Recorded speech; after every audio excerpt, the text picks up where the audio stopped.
You know, really, this is the only place where this could happen, bringing the academic and teaching mission and the public and our society together.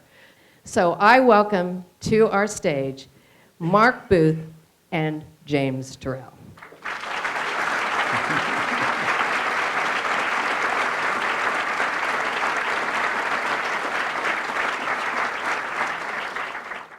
When do you think that you started to move from the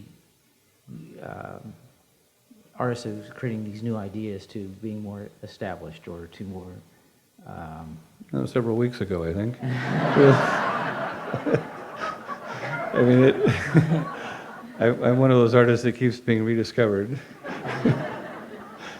But How many artists do you think have had, Turrell, do you think have had 3 simultaneous shows, the quality of the Guggenheim and Museum of Fine Arts? Well, one thing I want to say is that I do a work that tends to hog space, and so if you're in a group show with me, I apologize before we even begin, because my work takes up a lot of space to work, and that's partly with how vision works. It takes a little distance.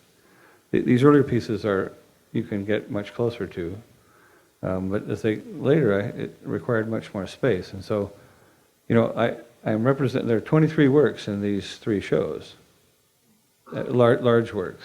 I'm not counting the prints and holograms, things like that. But so I'm representing 48 years of work with 23 pieces, and so I look at it as one show, and I had to get together several museums, and I think that's the interesting part, is to get museums to work together. This is the part that proved to be most difficult. Wow, it's unbelievable.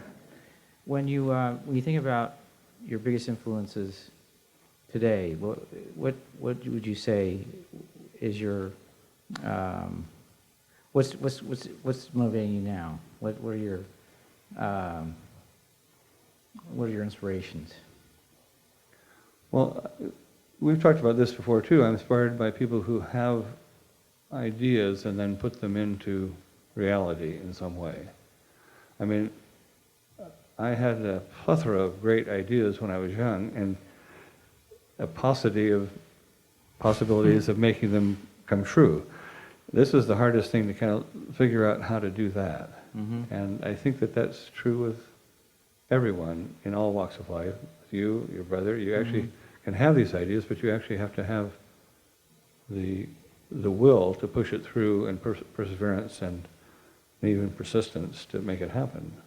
And now you're doing these pieces. The architectural components are very important in them. The pyramid in Mexico, for example. Can you tell us a little bit about how you're incorporating the physicality of the work? In the beginning, it was not the physicality as much, if you will. Well, as we were talking about before, the beginning of all this happened very shortly after I began as an artist. I was interested in these beautiful geological situations, or beautiful sites, that then in some way took you beyond the reality where we are now. And there's a lot of art that does that. I mean, I've looked at I look at Rodin.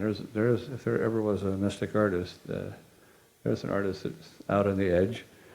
And when I look at these things, there are pieces that sort of transport you, that take you somewhere, that are sort of lift you out of the situation that you're in. And so, when I went to Borobudur, I couldn't believe this kind of place existed.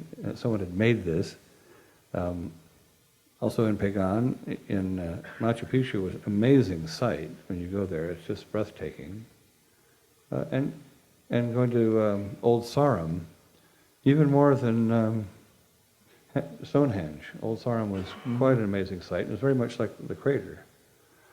So these places were things I wanted to make sort of touchstones, or these places where we went to, and maybe they took a journey to get to, so maybe the journey was part of it as well.